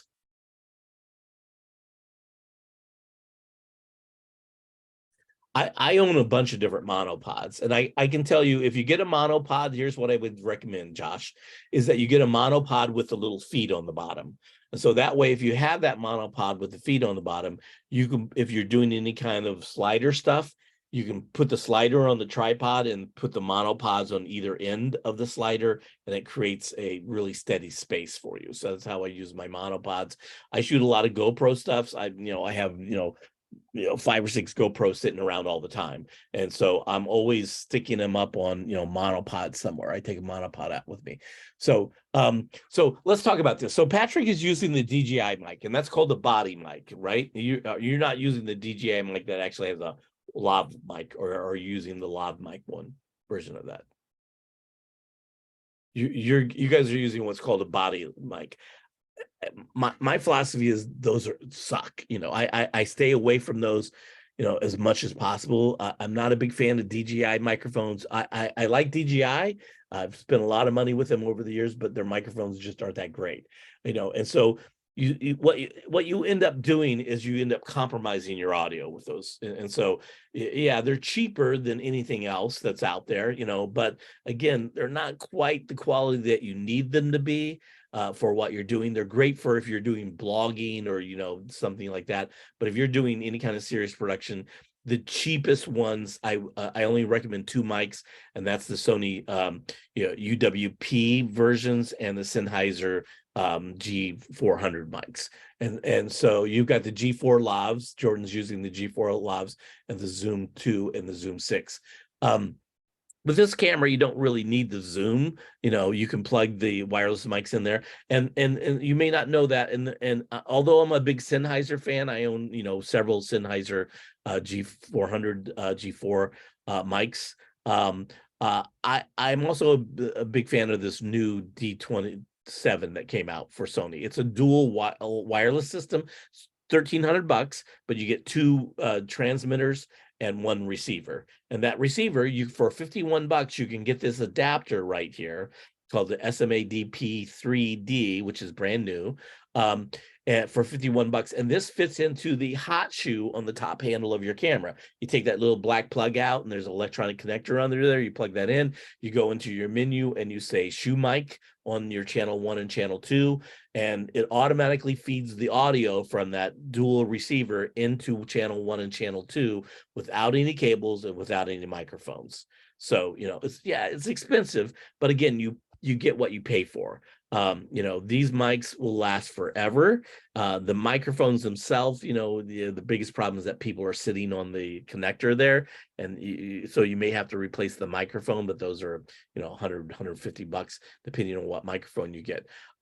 Here's the Sennheiser system, which is a good system. So I know this is expensive, spending $600 to $700 for a wireless mic system, but these are not, these are the low-level professional systems. The DJIs and the body mics and stuff like that, I just don't feel like I wouldn't call those professional microphones. Okay. The higher end mics that most of the audio guys that I know are called electrosonic mics, or there's a couple different brands out there, but the wireless mics start at $2,000 to $3,000 per mic for a system. So these are relatively speaking cheap. So just understand that. there's a saying in the industry, once you get that equipment monkey on your back, it's kind of hard to get off. And so as you start buying gear, you'll realize that. But my problem was I spent a lot of money on cheap gear starting out and then regretted it and kind of ended up, wasting that money and eventually going back out and spending the right amount of money to buy the right gear. So make sure you buy the right gear. You also, if you're going to do, you need a good shotgun mic. And so this is the cheapest system that you're going to find, this NTG shotgun mic system. You can find cheaper systems, and you can use your Sony mic, and you can use that 25-inch foot cable, and you can go out and build a boom pole. You can buy a Rode boom pole for like $80. So for $80, you pretty much you got that mic holder that came with your shotgun mic. You put that in the mic holder, screw that on the end of a boom pole, wrap the 25-foot cable around it and run it out to wherever you're going, and you're good to go. Now, the other thing that you need to know before I forget about wireless mics is you can actually go out and buy wired lav mics. So if you don't know that, you can actually go and buy like a Sony wired lav mic, and they're not cheap.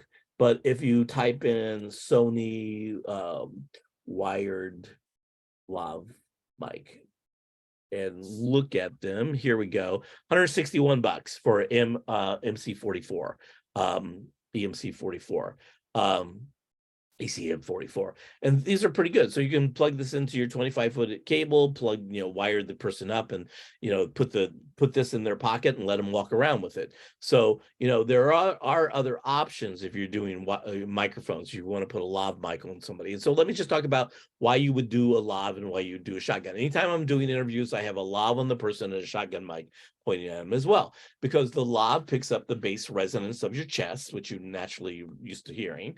You got this big bass thing going on here, and the microphone goes this far away, this far away from your mouth.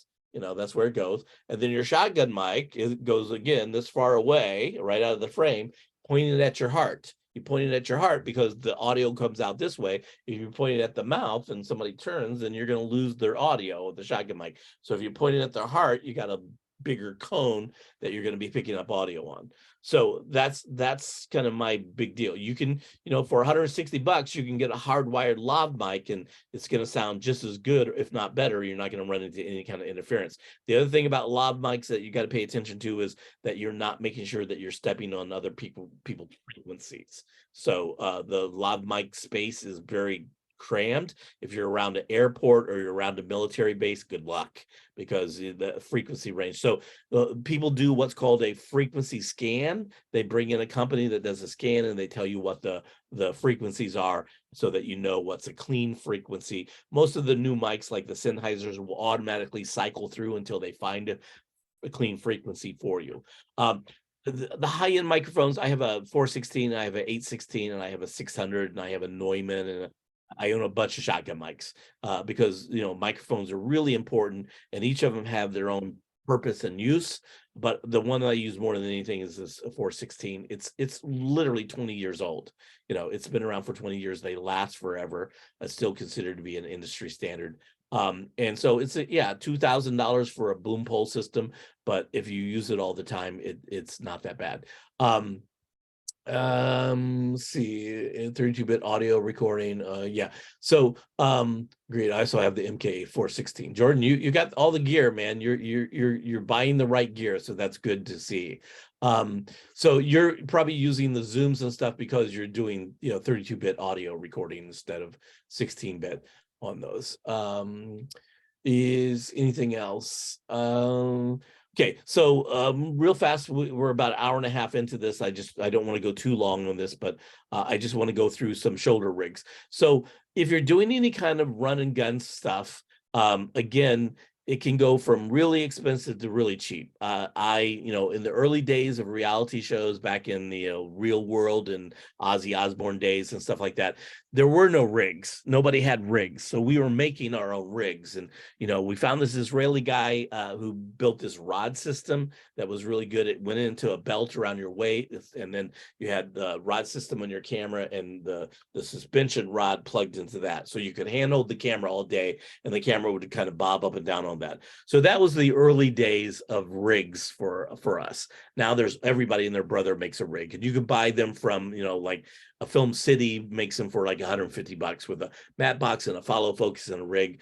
You know, they're cheap plastic, but they'll work, you know. And then you got, you know, Red Rock and Zacuto, where you're talking about $2,000 for a rig. And then of course all the other ones like Small Rig and Wooden Camera and all those guys. You also have steady cams, and over the last 10 years there was a company, again another Israeli company called Easy Rig that came out. And so the very first Easy Rig that we ever used, my business partner was the DP on the original Survivors. And so we sent him with the Easy Rig on the very first Survivor. And I remember him, you know, talking to him about a month into the shoot. And I said, so how's the Easy Rig working out for you? And he said, well, at first, when I got here, everybody was kind of making fun of me using it. But, you know, at the end of, after about the first week, at the end of the day, when I was done shooting with it, the guys who were doing the night crew would come up to me and say, hey, would you mind if I use your rig tonight? So they realized the importance of that. Today, on most major film sets, instead of steady cams, you'll see more things like Easy Rigs, or, you know, high-end gimbals, an Easy Rig with a gimbal on it, because you have a lot more flexibility on doing that. That is, you know, and those can be expensive. I just saw a brand new one that came out that was, you know, a high-end Easy Rig, and it was $3,000 for the Easy Rig. The cheap ones sell for about $1,300, but those come, they're backpacks you basically wear, and they've got a thing that comes over the front, and it's got a cable that comes down and attaches to the camera, so you can go up and down and you can hold it and stuff. I generally like to have two hands on the handles on that. So there's all kinds of rigs. Again, if you're ever interested in rigs, let me know, and I can point you in the right direction. We talked about the A6000 and the A6400. Those are great cameras that you can get for under $1,000 that make a great second camera for this. So I highly recommend, you know, if you're going to buy another lens or something, look at buying a second camera. These are APS-C, you know, a little bit smaller sensor size, but again, they match the Sony cameras very well, and they work out kind of pretty cool, and you can put them on gimbals and stuff. I use a lot of action cams. I got GoPro 7s, 8s, 9s, and 10s. And I shoot all the time, and I use those anytime I'm out shooting. I have a couple GoPro shooting time lapse or slow-mo for me.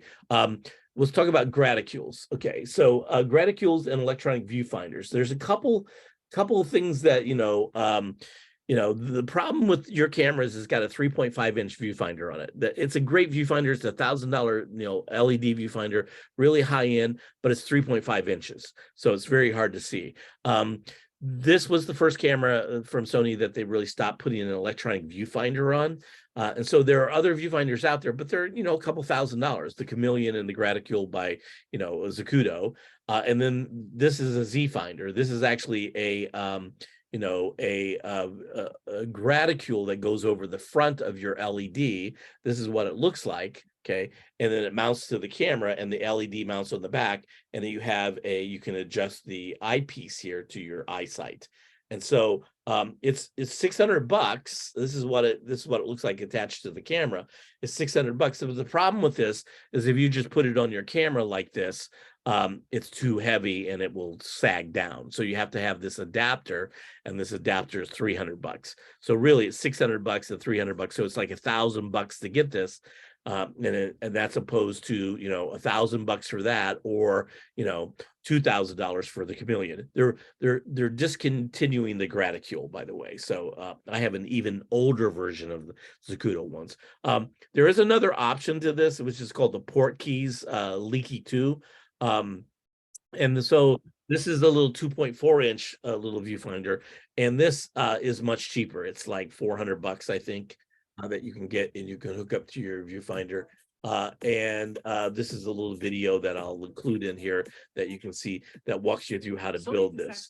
And so again, he talks about how Sony isn't, you know, putting electronic viewfinders on the cameras. So this is what it looks like when it's on the camera. He's building a shoulder rig here. Here he's putting it on the camera.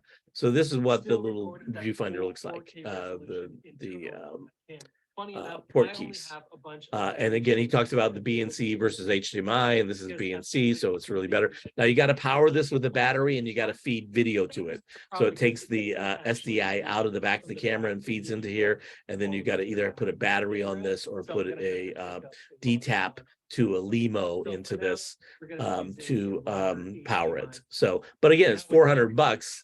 So it's cheaper than, it's the cheapest option out there for doing that. Now, there is another option you should be aware of that most people don't know about, and that is that you can use your you can use the FX6 has a loop graticule on it that they use that you can actually buy through an English company, and it's a mod kit. So you buy the FX6 loop, and again, it's not electronic, it's just like the graticule. But again, it's 440, you know, in American dollars, that would be, I think, somewhere around $300.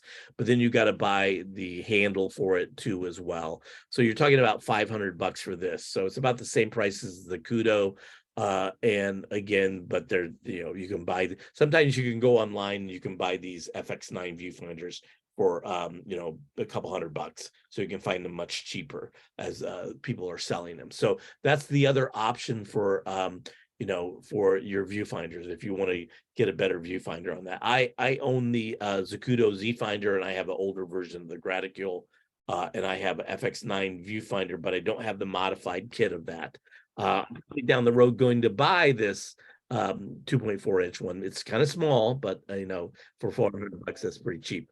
Again, we talked about gimbals and my feelings on gimbals. Don't forget sandbags, rain gear. If you don't have rain gear, I'll throw in the thing some a thing about rain gear. I have a whole thing on rain gear.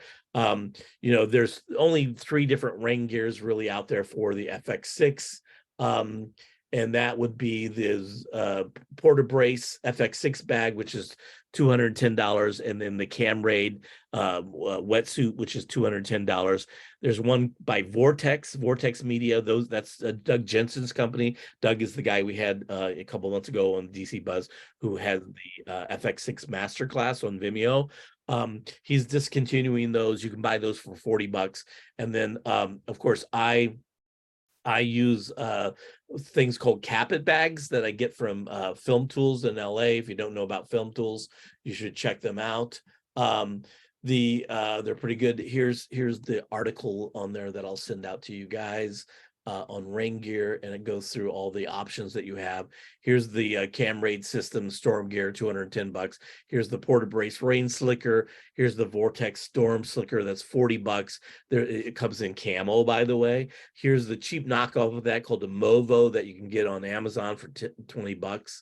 And then here's what I use. These are from Film Tools. They're called Capits, and they come in 3 in a bag. And they're just plastic bags with a cutout for the lens, and you know, but they have a stretchy thing over the bottom so you can stretch over. And they come in 3 different sizes, and they're $15.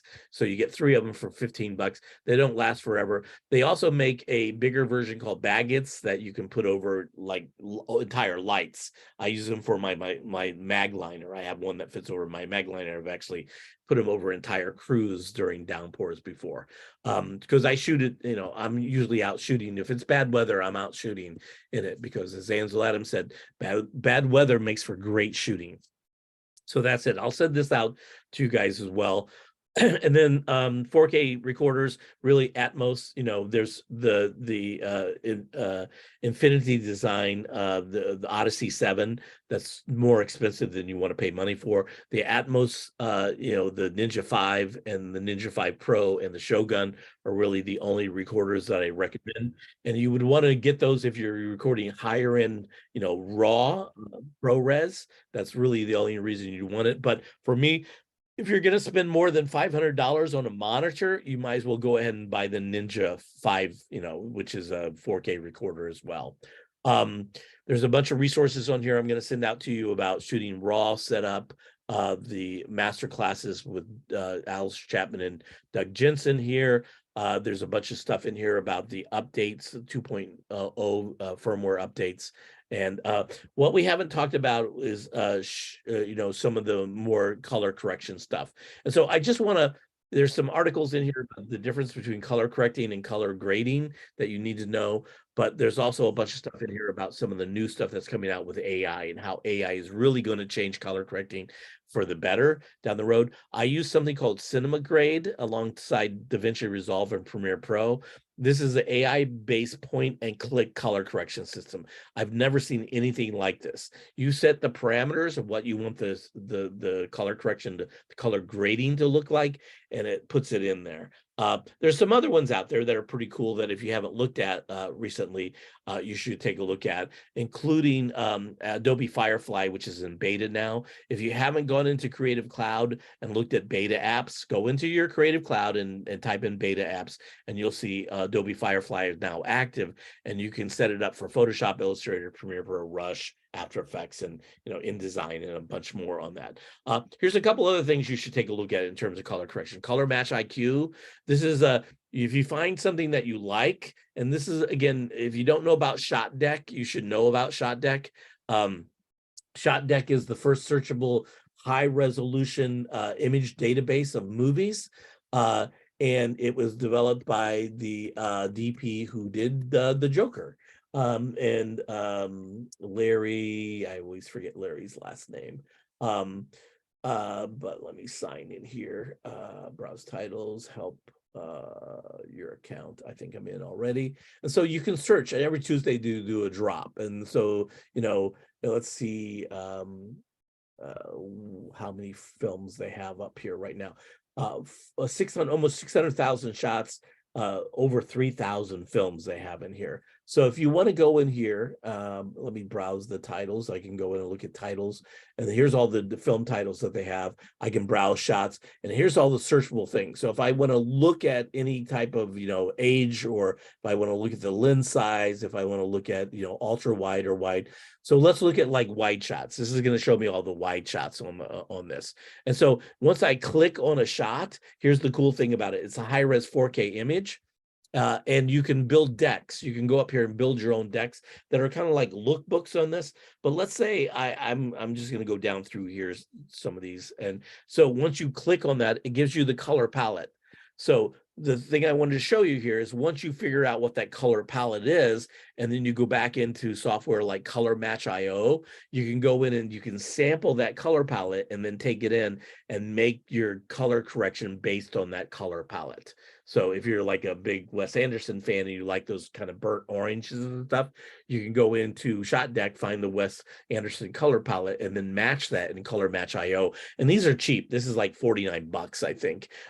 Color Lab AI is another AI-based one that's really cool if you haven't played around with it. It comes with unlimited LUTs. Okay, so let's talk about LUTs. And again, what you need to know about color correction is there's two processes. There's color grading, and then there's color correction.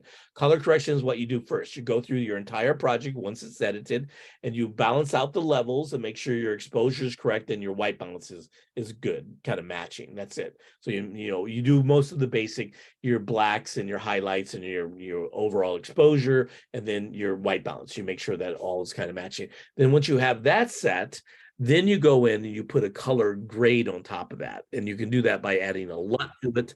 You can add LUTs in as you're shooting. You can add LUTs just to the monitor. You can add LUTs to, in post. I prefer to add LUTs in post, but sometimes I will put the LUT that I'm using in post in the monitor so I know while I'm shooting what it's going to look like. So that's it. So get to know these things. And then I will put together a Dropbox. I'll get the log for who has come here tonight, and I will send out a email to you with all the stuff in it. So I have a huge collection of LUTs for Sony, and so if you go down through here, you'll see a bunch of them in here. But there's literally, I have probably close to 100 free LUTs from different lens manufacturers and different companies and stuff. Down the road, there is a LUT program app out there that you can get, that you can start creating your own LUTs. And LUTs are a source of passive income. So like stock footage, you should be able to do that. Okay, so that's me talking. Let's see if anybody else has any questions. Okay. Yeah, Doug is finally dropping the price to $49 because he's had the camera out for Doug and I argue about this all the time. He rents you the class for 6 or 7 months. I'm on my third rental at $79 a piece. So, and I got a friend discount. So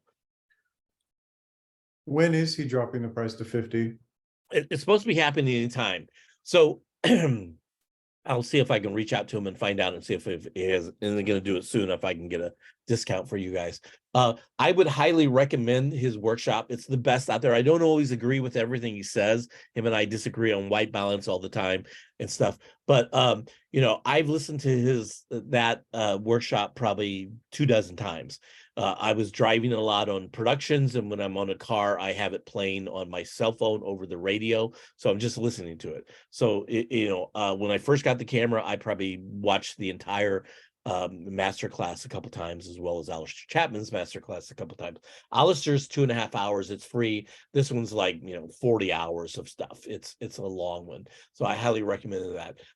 Sony, Jordan's talking about the Sony 50 millimeters. Just recently, Sony came out with 3 lenses, a 35, a 40, and a 50 millimeter G Master lens. Do you remember what you paid for the FE50 G Master? I think it's like $2,000, something like that, for a 50 millimeter lens. The lens that I use, the 50 millimeter lens I use, is called the SLR Magic. It's an English company. It's all metal. It's got a built-in metal follow focus ring on it. It's a mechanical focus lens with an aperture on the lens. It's a f1.1, and I bought it for $150. So, and they make these new Cine Primes that are $400 for these prime lenses that are all metal. So I'm a big fan of SLR Magic. Most of you have never heard of that before, but I am also a fan of the Sony prime lenses. Sony makes FE, G, and G Master lenses. FEs are, you know, FE 50 millimeter costs you about $400. A G will cost you about $1,200. G Master costs you $2,000. That's the price range. But you know, G Masters are sharp lenses, and the autofocus on Sony lenses on this camera is next to amazing. It's kind of hard to beat that. So that's a lot of information. Anybody else have any Cook lenses? Yeah, if I could afford Cook lenses, I would. Again, you know, there are different levels of lenses. Yours is a kit lens that came with your camera. Below that is like DSLR lenses, and then you have entry level, you know, cinema lenses that are $1,200 to $3,000, and then you've got, you know, medium level cinema lenses that are $3,000 to $10,000, and then you got high end lenses like the Cook lenses that are, you know, $2,000 to $45,000. We have the large frame Arri Master Primes in our virtual stage here. We bought a set of 5 primes. They were $45,000 a lens, not for the set, for a lens. PL mount for my camera and Red Raven. Yeah, PL mounts are the same as like Super 35. What do you think of the most common filter size of the lens kits? I should go with a variable ND. So why would you want to use a variable ND filters on the front of your camera when you already have that on the FX5 and the FS5 and FX6? That's got an electronic variable ND filter that will go 7 stops. The most electronic variable ND filters that you put on the front of the camera will only go 6 stops. There's a couple of them called the Big Bopper. Oh, you're shooting on the FX3. That makes sense. Okay, yeah, so that's the problem with the FX3. So yeah, get yourself a good electronic variable ND filter. Make sure that they're thin. You know, get the thin ones that will rotate. The problem with variable ND filters is they, you know, you never know how much light you're taking away, so you're just kind of guessing on that. You know, you can buy them in sets instead of being a variable where you dial it in. You can buy a, you know, ND3, ND9, ND6, ND9, and do it that way as well. Anamorphic use on the FX6. Yeah, you can do that. You can put anamorphic lenses on it. SLR Magic makes anamorphic lenses. You know, there's a bunch of anamorphic lens people out there, but you know, you can also turn on a 2.351 aspect ratio grid in your viewfinder and shoot with that aspect ratio, and then when you get into post, you can, you know, black out the top and bottom and still get that anamorphic look. Anamorphic, if you haven't shot anamorphic, it's a pain in the ass. You know, you gotta, it's kind of a funky look when you're shooting it, and then when you're in post, you have to expand that back out. Okay, so it's really kind of wild to shoot it that way. I have an anamorphic lens for my cell phone, that the same one that they used to shoot the Flamingo with that won the Sundance Film Festival a couple of years ago. So yeah, I've shot a couple things in anamorphic. It's kind of weird shooting that. Oh, the Atmos Ninja 5 records the entire screen, the display text and all, versus when you shoot with the SD cards, it's capturing only what the camera's seeing. Didn't know that before I shot. You can turn that on and off. Okay, that's just that's a menu setting in the camera that you can change so that you don't turn that. We have you turn that on. So best follow focus I can use one-handed. Yeah, that's a good one of the things that you need to know about follow focus, and I'm trying to think of the name of the company that I have. And so when I show you this, you're going to go, oh, that makes sense. The problem with the follow focus is that the markings are on the outside of the follow focus ring. So if you put a marking on that and you're shooting, you can't see it. There is a company called, let's see if I can find it real fast. That's interesting that came up instead of Google. Apple just hijacked my Google. There is a company that makes a follow focus that I have. Let's see if I can find it. Why is it saying? Okay, let me go back. Oh, I'm in Safari. Let me get out of Safari. I hate Safari. Let me get back into Chrome, file, new tab. And where's my tabs at? Right here. Let me bring this in. File, new tab. There we go. And so 90-degree follow focus. Small Rig just came out with a really focus for single shooters. Small Rig just came out with a really small little micro follow focus. So the follow focus system that I'm looking for, that I'm going to show you, if I can see if I can find it, has a 90-degree follow focus on it. Here's the small Rig one that they just came out with. This is like $90 or something like that. 90-degree follow focus. I'm not sure if they even make it anymore, but it was pretty cool. So it faced the camera operator, so you could actually look at it. 90-degree follow focus for video shooters. I'm not sure they even make it anymore. But instead of coming out the side, it actually faced you, and you can do that. So I'll try to find the manufacturer of that and see if I can find it. You can see that these are all the new style follow focus. The Film City, this is a really cheap one. You can buy this for next to nothing. So there's all these really interesting ones out there. But follow focus, you'll find follow focus makes it easy to use. Nucleus Nano, those are all wireless follow focus systems. So anybody else have any questions before we go? We covered a lot tonight. Sorry, I was kind of hoping that you guys would be talking a little bit more, but once you get me talking, it's kind of hard to get me to shut up. Any other questions that we didn't get to that I missed? Yeah. Will you share on the CVD? Yeah, I'll post this all on the CVD Facebook page as well. Full frame, large aperture, Sony. That's it. So that's basically it. And so yeah, that's a couple hours. Sorry it's so long tonight, but there's a lot of information to go through. Yeah, I've definitely got to use lots. That's why I stayed for that long. Yeah, okay, eventually. cool. Well, that's great. And again, I'll send all this information out to you. I have a couple other articles I'm going to send out to you. There's one on the audio packages that goes through audio packages. I've just finished one up called How to Clean Your Lens. I did one on, what monitor to buy. I did one on called Ditty bags, which if if a Ditty bag is the bag that you carry with you that has all your tools and stuff in it. And we talk about, the different pouches and stuff you can use and all the things you need in Ditty bags, including multifunction tools and camera tripod tools and flashlights. I'm a big flashlight fan. I have a bunch of all the rain gear stuff. And of course, white balance tape, fasteners, slates, talent markers, spare screwdrivers, all that stuff. And there are kits out there that you can get. This is called the AC kit from Film Tools, that has all the stuff in it. This is more for film production than video. About the map boxes, which one you recommend for map boxes? There's a bunch of map boxes. And so Croisel is always the leading industry standard. There's a new company called Tangent Orange Tangent that's out there. But again, what you want to pay attention to is the couple elements that you want to look at in terms of matte boxes. Number one, do you want the matte box to fly away, or do you have to take the matte box off? So if you look at different types of matte boxes, you will see that you can have one that swing out away from the camera, so you can change filters easily and change lenses without having to take the matte box off. There's also how many stages do you have in the matte box?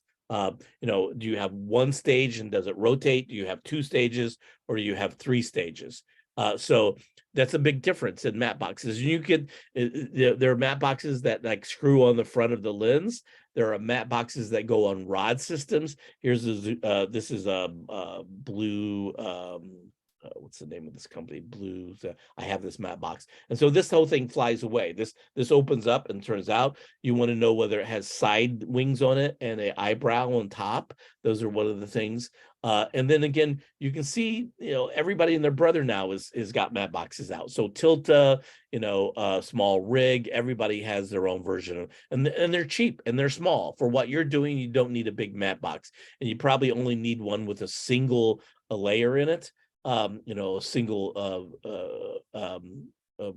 thing, and then you got to think about what size of filter you want, 4x5 or 5x5 or 6x6. So here's a swing away one for $100. That's pretty cheap with side wings and the top wings. It's got this is called a yoke, or there's another term for it. So this goes around your lens to prevent light leaks coming in.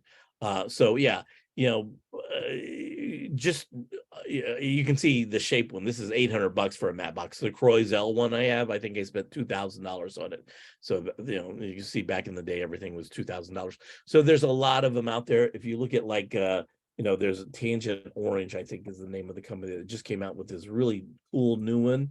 Orange matte box that is different from anything I'd ever seen before. See, Bright Tangent, that's what it is. Lightweight modular matte boxes. This is the company. So check these guys out. They're pretty cool. And so again, they make these so you can stack them up and use them. It really depends whether you want a rod system or you want something that you can screw on the front of the camera, and it depends on how much you're going to use it. Again, I have probably $5,000 or $6,000 worth of filters sitting in my closet that I haven't touched in 5 years, because I'm doing most of my filtering in post these days.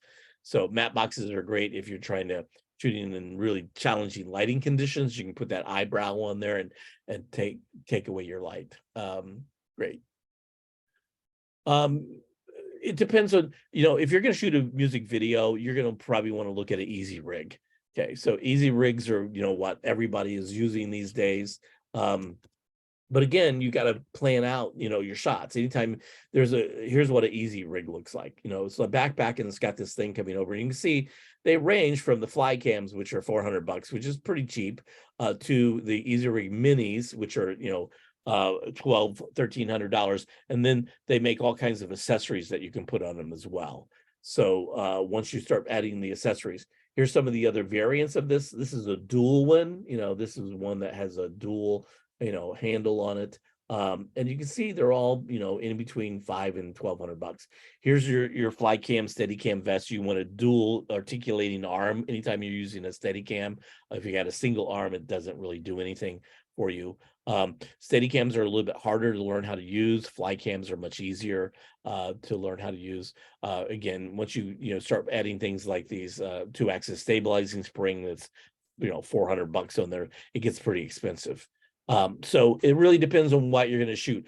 If you're doing a gimbal, then you want a two-handed gimbal. If you're doing that, if you're doing a lot of handheld stuff, then a fly cam would be kind of what I would go with. The easy rig, not a fly cam.